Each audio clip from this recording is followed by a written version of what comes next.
주의 말씀 의지하여 깊은 곳에 금을 던져. 우리가 청년과 노인, 나이로 구분을 합니다. 하지만 나이는 숫자에 불과합니다. 아무리 나이가 7, 80대라도 청년 같은 노인이 있을 수 있고, 반대로 나이가 20, 30대라도 노인 같은 청년이 있을 수 있습니다. 청년과 노인의 구분을 나이로 하는 것이 아니기 때문입니다. 청년과 노인의 구분은 어떤 방식으로 살아가느냐를 보면 알 수가 있습니다. 청년의 삶의 방식이 있고요, 노인의 삶의 방식이 있습니다. 제가 인터넷에서 퍼온 자료인데요, 청년과 노인의 차이를 8가지로 구분한 자료입니다. 청년은 사람들을 잘 믿지만 노인은 사람들을 의심의 눈초리로 바라봅니다.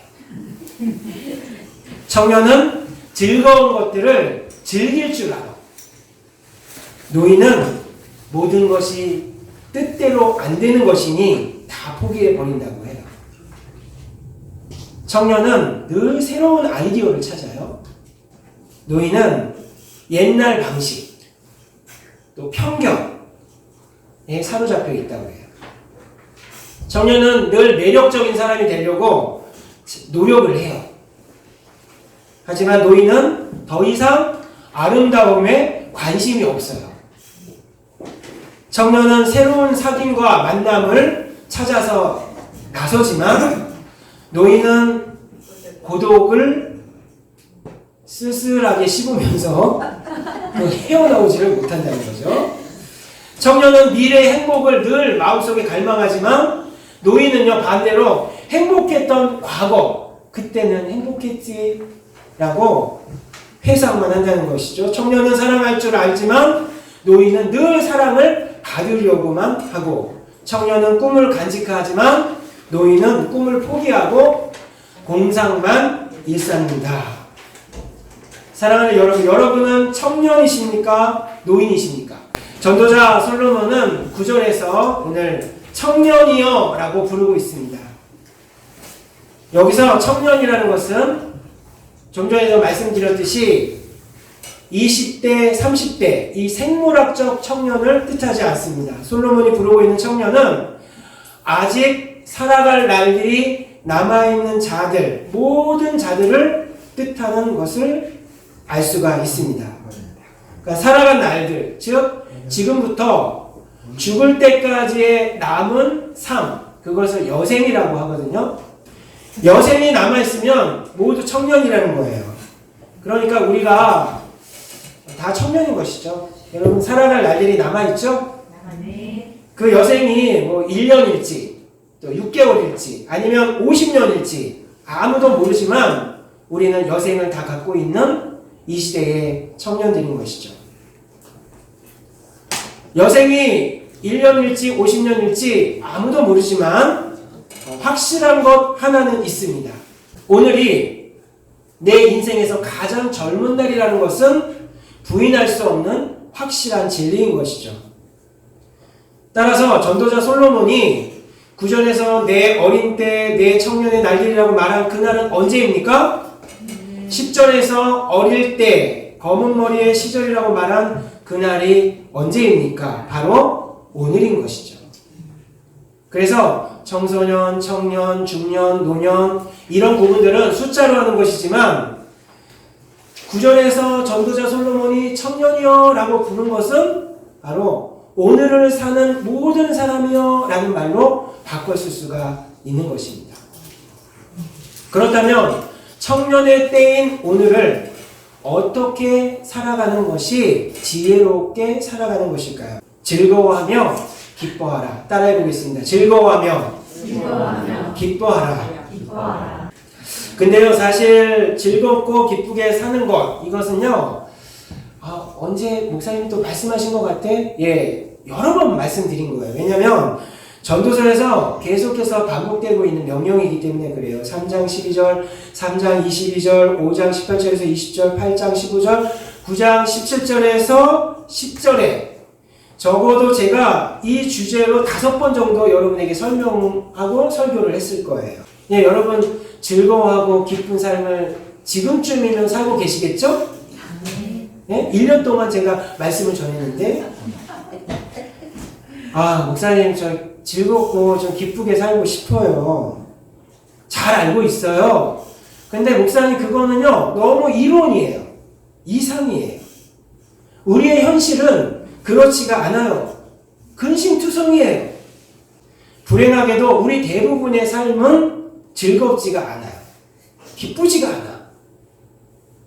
왜냐? 우리의 즐거움과 기쁨을 빼앗아가는 존재가 있기 때문에 그래요. 그 존재는 바로 근심이에요. 이 근심이라는 불청객, 근심이라는 도둑이 우리의 즐거움과 우리의 기쁨을 빼앗아가 버려요. 우리는요 여러 가지 삶의 문제를 겪고 있어요. 또 우리 각자가 처한 형편과 사정이 달라요. 근데 그런 인생의 여러 가지 문제들 또 형편과 사정들 때문에 속이 타요. 속이 타. 또 우리의 주변에 있는 사람들 우리를 기쁘게 합니까? 우리를 즐겁게 합니까? 대부분의 사람들은요 우리를 즐겁고 기쁘게 하는 사람들보다는 우리를 우울하게 만드는 사람들이 더 많아요. 우리는요 또 더 소유해야 된다라는 이런 강박관념 속에 살고 있어요. 우리가 가지고 있는 것들에 만족을 못하고 더 소유해야 되는데 더 소유하지 못하기 때문에 늘 이 마음이 불편해요. 또 자리, 연말 되면은 특히 이 자리에 민감해지잖아요. 그쵸? 승진해야 되는데 승진하지 못하고 더 높이 올라가야 되는데 올라가지 못하고 나랑 똑같이 시작했던 사람인데 저 사람은 나보다 내년에는 더 높이 올라가. 그러면 어떻게 돼요? 사모님 웃어요. 역시 사모님답습니다. 나랑 똑같이 생각했는데 나보다 더 높이 올라가. 팀장이 되고 과장이 돼. 그때 웃어요. 대단하십니다. 근데 우리 대부분은 그렇지 않죠. 의기소침해하고 이 비교 의식에 사로잡히면 자존감이 낮아지게 되어 있죠. 그래요. 그런 여러 가지 복잡한 이런 마음, 또 근심 이런 것들이 우리의 이 순간순간의 즐거움과 기쁨들을 도둑질해 갑니다. 이 근심이라는 불청객이요 한번 우리 안에 찾아오기 시작하면은요 언제부터 내 마음에 들어왔는지는 모르지만 근심이 들어오면요 아예 그 근심은요 우리의 주인 행세를 할 때도 있어요. 그래서 근심에 완전히 지배당하고 사로잡혀 버릴 때가 있다는 거예요. 그럴 때 전도자 솔로몬 우리에게 충고해주고 있습니다. 10절을 읽어보겠습니다. 화면 보고 시작. 너희들 근심이 내 마음에서 떠나게 하며 악이 내 몸에서 물러가게 하라. 그런즉 근심이 내 마음에서 떠나게 하며 악이 내 몸에서 물러가게 하라. 근심을 쫓아내야 한다는 거예요. 악을 물러가게 해야 된다는 거예요. 내 안에 있는 무질서와 혼돈들 그런 것들 때문에 내 청년의 때인 오늘을 망쳐버려서는 안 된다는 거예요. 그 근심이라는 것, 그 무질서와 혼돈이 내 내면에 들어와서 오늘을 즐겁게 살고 또 기쁘게 사는 것을 망쳐버리는 것을 억울하게 생각하라는 거예요. 여러분 생각해 보십시오. 우리가 수백만 원짜리 외국 여행 갔다고 해 보십시오. 그런데 그곳에서 도둑을 맞았어요. 지갑도 잊어버리고 여권도 잊어버리고 짐까지 싹 도둑을 맞았어요. 게다가 비싼 돈 들여서 해외여행을 갔는데 몸살 감기가 걸렸어. 볼 거 못 보고 누릴 거 못 누리면 얼마나 억울합니까? 우리는 이 근심을 비롯한 여러 가지 무질서와 혼돈이 내게 찾아와서 오늘이라는 내 인생의 가장 젊은 청년의 때를 훔쳐가고 있는데 인생 도둑이 들어왔는데도 불구하고 우리는 조금도 억울해하지 않고 있다는. 전도자 솔로몬은 9절에서 이런 충고를 해주고 있습니다. 마음에 원하는 길들과 내 눈이 보는 대로 행하라. 이 말씀에 대해서 좀 설명을 해드리겠습니다. 하나님은요, 우리에게 여러 가지 선택할 수 있는 자유의지를 주셨습니다.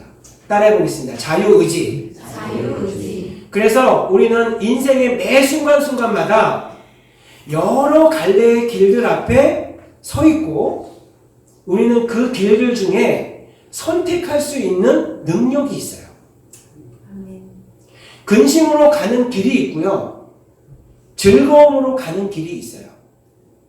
슬픔으로 가는 길이 있고 기쁨으로 가는 길이 있어요. 여러 가지 길들 중에서 마음이 원하는 길, 내 눈이 보는 대로 행하라. 이거는 선택을 하라는 거예요. 집중을 하라는 거예요.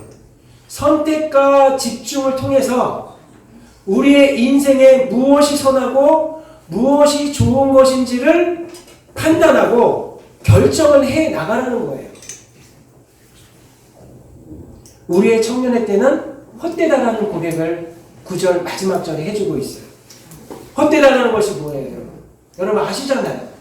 수증기처럼 연기처럼 사라져가는 것, 히브리어로 헤벨.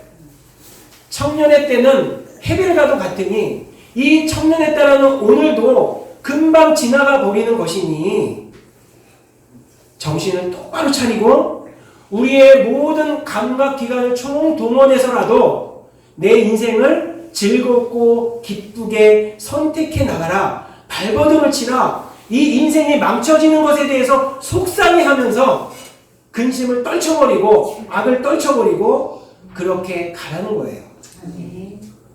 여러분 그렇게 인생을 살고 계십니까? 전도서의 주제예요. 이게. 따라해보겠습니다. 선택과 집중. 그래서요, 오늘이라는 이 젊음의 때를요, 선택과 집중을 통해서 즐겁고 기쁘게 살아가야 하는 것이 우리 인생의 과제예요. 여러분 마음속에 근심이 가득하세요? 근심을 여러분 소유할 권한이 없어요. 여러분. 근심을 내 마음속에 둘 의무도 없어요. 근심, 악, 무질서, 혼돈이 여러분의 머리와 여러분의 마음을 지배하는 것이 당연한 것이 아니에요. 이거는 안 좋은 거예요. 옆 사람한테 안 좋답니다. 그러니 여러분 모든 감각기관을 동원해서 순간순간 즐겁고 기쁘게 살려고 애를 쓰셔야 됩니다. 하나님의 명령입니다. 우리 즐겁고 기쁘게 삽시다. 그런데요, 한 가지 더 잊지 말아야 할 것이 있어요. 9절 말씀에요. 또 이런 말씀이 있네요. 그러나 하나님이 이 모든 일로 말미암아 너를 심판하실 줄 알라. 인생을 즐겁고 기쁘게 살되 마음이 원하는 대로 보는 대로 선택을 하되 단 그 선택과 그 삶이 경박해서는 안 된다는, 방종의 삶이 되어서도 안 된다는 거예요. 우리는 이 각자의 남은 삶, 이 여생을 보내게 될 것입니다. 그리고 언젠가는 저와 여러분이 다 죽게 될 거예요. 우리가 죽음이라는 문을 통과하게 되면요, 영원한 잠을 자게 돼요. 영원한 잠을 자면서 어느 때를 기다리냐면 예수님께서 다시 오실 때를 기다려요. 예수님이 다시 오실 때 천군 천사의 나팔 소리가 들리면 우리는 그 영원한 잠에서 다 깨게 될 거예요. 예수님을 믿었던 사람이나 예수님을 믿지 않았던 사람이나 창조에서부터 종말에 이르기까지 존재했던 모든 사람이 그 천사의 나팔 소리와 함께 다 일어나게 돼요. 그리고 그 모든 사람은 하나님의 심판대 앞에 서게 됩니다. 그 심판의 항목 중에는 이런 항목도 있을 거예요. 전도서의 말씀에 근거해 보면 인생을 근심으로 허비했는가? 아니면 선택과 집중으로 즐겁고 기쁘게 살아가는가? 여러분 그때 하나님 앞에서 당당하게 말했으면 좋겠어요. 하나님, 제 인생에 근심거리도 많았지만 제가 하나님이 주시는 능력으로 말미암아 제가 순간순간 선택과 집중을 통해서 즐겁고 기쁜 인생을 살다가 하나님 앞에 왔습니다. 아담과 하와를 좀 생각해 봤으면 좋겠는데요. 아담과 하와에게 하나님께서는 에덴 동산이라는 삶의 터전을 주셨죠. 에덴 동산 안에는요, 수백 가지의 즐거움과 기쁨을 마음껏 선택하면서 누릴 수 있는 기회가 숨겨져 있었어요. 그런데요, 아담과 하와는요, 이 수백 가지의 즐거움의 재료들을 포기해버려요. 그리고 무엇을 선택하는지 아세요? 경박하고 방종한 한 가지 유혹에 집중하고 선택해요. 선과 악을 알게 하는 나무의 열매를 선택했던 것이죠. 순간 아담과 하와의 에덴 동산에서의 그 수백 가지의 즐거움의 기회가 빼앗겨버리고 삶의 재료들도 모두 잊어버리게 되었던 것을 우리는 기억합니다. 이게 인간의 실상이에요.